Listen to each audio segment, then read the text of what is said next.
Vote আসে vote চাই, সরকার আসে সরকারও চাই। স্বাধীনতার ৭৭ বছর পরেও রাস্তা হয়নি, তাই এবার রাস্তায় টায়ার চালিয়ে কাঁচা রাস্তা পাকা করার দাবিতে বিক্ষোভ দেখালেন মালদহের হরিশ্চন্দ্রপুর ১ নম্বর ব্লকের কুশিদা গ্রাম পঞ্চায়েতের বাংলা বিহার সীমান্তবর্তী সংযোগকারী ওয়ারি দৌলতপুর গ্রামের বাসিন্দারা। স্থানীয় সূত্রে জানা যাচ্ছে, দৌলতপুর প্রাথমিক বিদ্যালয় থেকে ডক্টর জমিল আক্তারের বাড়ি পর্যন্ত ৪০০ মিটার রাস্তা এবং দৌলতপুর ব্রিজ থেকে হুসেনপুর বাজার পর্যন্ত প্রায় ১ কিলোমিটার রাস্তা। এই দুই রাস্তা দীর্ঘ কয়েক বছর ধরে বেহাল অবস্থায় পড়ে রয়েছে। বৃষ্টি হলে কর্দমাক্ত পথ দিয়ে প্রাণের ঝুঁকি নিয়ে চলাচল করতে হয় ৮ থেকে ৮০ সকলকেই। গ্রামের মধ্যে অ্যাম্বুলেন্স, দমকল কিছুই ঢোকে না। অসুস্থ রোগীকে খাটিয়াতে করে বহুদূর নিয়ে গিয়ে তারপরে গাড়িতে করে হাসপাতালে নিয়ে যেতে হয়। স্থানীয় জনপ্রতিনিধি থেকে শুরু করে প্রশাসনিক আধিকারিকদের লিখিতভাবে জানিয়েও কোনো কাজ হয়নি। প্রশাসনিক উদাসীনতার জন্য এই অবস্থা বলে অভিযোগ স্থানীয়দের। তাই কাঁচা রাস্তা পাকা করার দাবিতে রাস্তায় টায়ার চালিয়ে বিক্ষোভ দেখালেন গ্রামের বাসিন্দারা।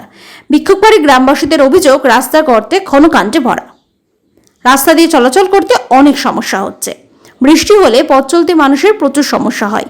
অ্যাম্বুলেন্স, দমকল এই রাস্তায় প্রবেশ করতে পারে না। স্কুলের ছাত্রছাত্রীরা ও রাস্তা দিয়ে চলাচল করতে অসুবিধার মধ্যে পড়তে হয়। লিখিতভাবে জানিয়েছি প্রশাসন থেকে শুরু করে পঞ্চায়েত প্রতিনিধিদের, তবুও কোনো সুরাহা মেলেনি। এবার যদি রাস্তা না হয়, আগামী বিধানসভা ভোটে আমরা বৃহত্তর আন্দোলনে নামবো এবং ভোট বয়কট করব। স্থানীয় বাসিন্দা শামসুদ্দিন বলেন, আমরা মূলত দুটি রাস্তার দাবিতে আজকে বিক্ষোভ দেখালাম। দীর্ঘদিন ধরে এই রাস্তাগুলির সংস্কার হচ্ছে না। আমাদের দাবি ভোটের আগে এই রাস্তা দুটি ঠিক করা হোক, নইলে আমরা ভোট বয়কট করব। আরেক বাসিন্দা মোহাম্মদ সাব্বির বলেন, আমার বয়স ৪২ বছর হয়ে গেলেও কিন্তু এই রাস্তা এখনো মেরামত করতে দেখিনি। পঞ্চায়েত থেকে বিধায়ক, প্রত্যেক শাসক দলের প্রতিনিধি বারংবার জানিয়েও কোনো কাজ হয়নি, তাই আমরা আজকে বিক্ষোভ দেখালাম। এই প্রসঙ্গে হরিশ্চন্দ্রপুর ১ নম্বর ব্লকের বিডিও সৌমেন মণ্ডল বলেন, ওই দুটি রাস্তায় ইতিমধ্যেই পথশ্রী প্রকল্পের মাধ্যমে করা যায় কিনা সেই বিষয়ে জেলায় প্রপোজাল পাঠানো হয়েছে। ব্লক থেকে সরাসরি এই রাস্তা করা সম্ভব নয়, তার জন্য অর্থ দপ্তরের অনুমোদন দরকার হয়।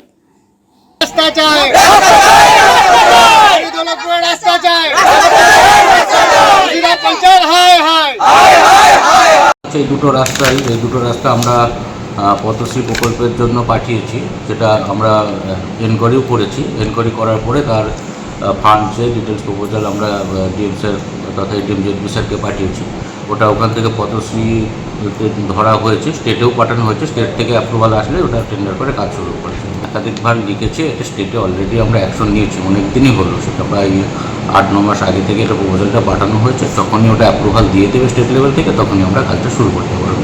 যেহেতু ১ কিলোমিটারের রাস্তা, এটা অনেক টাকার ফান্ড ইনভলভ আছে, সেই জন্য ব্লক লেভেল থেকে সুমোটোভাবে কাজটা করা সম্ভব না যতক্ষণ না সেটা ফিনান্সিয়াল অ্যাপ্রুভাল আমরা পাচ্ছি। আমরা কোথায় পড়ে আছে জানি না, আমরা ডিএম স্যারের কাছে পাঠিয়েছি, এডিএম জেডপি স্যারের কাছে পাঠিয়েছি, জেলা পরিষদে পাঠিয়েছি, ওখান থেকে ওটা পাঠানো হবে। ওয়ারি দৌলতপুরের রাস্তার দাবিতে বিক্ষোভ করলাম। আমাদের দুটো রাস্তার সমস্যা আছে। একটা রাস্তা হচ্ছে দৌলতপুর প্রাইমারি স্কুল থেকে জমিল আক্তারের বাড়ি পর্যন্ত, যে সেই রাস্তার দৈর্ঘ্য হচ্ছে ৪০০ মিটার এবং প্রস্থ হচ্ছে ৫ মিটার। এই রাস্তা মোটামুটি ১০০ বছর ধরে বেহাল অবস্থায় রয়েছে। আমাদের গ্রামের কোনো যদি ডেলিভারি পেশেন্ট অসুস্থ হয়ে এবং হসপিটাল নেওয়ার দরকার হয়, সেই ডেলিভারি পেশেন্টকে আমরা কাঁধে করে নিয়ে ওয়ারি বাজারে যাই এবং ওয়ারি বাজার থেকে অ্যাম্বুলেন্সে নিয়ে তারপরে হসপিটালে যাওয়া যায়। এই রাস্তায় কোনো দমকম বা কোনো অ্যাম্বুলেন্স ঢুকে না, কিংবা একদম অটো কিছু যাতায়াত করে না। রাস্তার বেহাল অবস্থা, রাস্তা গোটা কেটে পুকুরে চলে গেছে। আরেকটা রাস্তা হচ্ছে দৌলতপুর ব্রিজ থেকে হচ্ছে গিদরমারি PMGSY রোড, সেই রাস্তার দৈর্ঘ্য হচ্ছে ১ কিলোমিটার। সেই রাস্তাও মোটামুটি ১০০ বছর ধরে বেহাল ধরে অবস্থায় পড়ে রয়েছে। সেই রাস্তার পুকুরে কেটে চলে গেছে সম্পূর্ণ রাস্তা এবং সেই রাস্তার বেহাল অবস্থা। স্থানীয় জনপ্রতিনিধি মেম্বার থেকে শুরু করে গ্রাম পঞ্চায়েতের প্রধান এবং বর্তমানে MP, MLA, জেলা পরিষদ সবাইকে জানা আছে এবং স্থানীয় প্রশাসন, BDO এবং SDO, DMকেও আমরা মাস পিটিশন গ্রামবাসী হিসাবে করেছি, তাতে কোনো সুরা হয়নি। এরপরে যদি আমাদের সুরা না হয় এবং রাস্তার কাজ যদি অতি দ্রুত নাই, তাহলে এর থেকে আমরা বৃহত্তর আন্দোলনে নামবো। তবে আমাদের রাস্তা যদি বিধানসভা ভোটের আগে না হয়, তাহলে আমরা এর থেকে বৃহত্তর আন্দোলন হবো। ভোট তো বয়কট হবেই আমাদের বুথে, আন্দোলন আরো জোরদার। সবাই আশ্বাস দিচ্ছে কিন্তু কেউ রাস্তা করছে না, বুঝলেন। আসছে, দেখে ইনকোয়ারি করে চলে যাচ্ছে, মাপ করে চলে যাচ্ছে, ছবি তুলে চলে যাচ্ছে। রাস্তা অনেক রাস্তা খারাপ রয়েছে। আমরা দেখালাম তো আমাদের রাস্তা যেন ভালো হয়। আমাদের বাল বাচ্চারা গাড়ি নিয়ে বেড়ায়, পড়ে যায়, পা ভেঙে যায়, হাত ভেঙে যায়। রাস্তাটা তো খারাপ রয়েছে। এই রাস্তাটা আমার বিয়ের ৩৬ বছর হচ্ছে, তখন থেকে দেখছি রাস্তাটা এমনি আছে তো এমনি আছে। স্কুল আছে, স্কুলে যাওয়া যায় না। বাচ্চারা বৃষ্টি হলে স্কুলে যেতে পারে না। আমার দাবি এটাই আছে, আমার উমর ৪২ সাল হয়ে গেছে। ৪২ সাল থেকে একটা খালি ওই ইট সোলিং এর ইট পড়েছে। তার মধ্যে 3বার আমাদের এখানে প্রধান বললো KMC, আমরা KMC করছি। নিম্বর আসছে, এবার ভোটটা দিয়ে দেন, MLA ভোট আসছে। আমরা ওই MLA সাহেব যাচ্ছে, এখনই ফোন করে দিল কালকে রাস্তা হয়ে যাবে।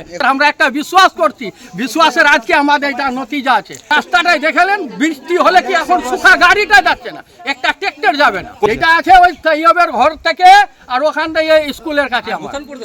বৃষ্টির জন্য ঘর থেকে বেড়া যাচ্ছে না ছেলে পেলেকে।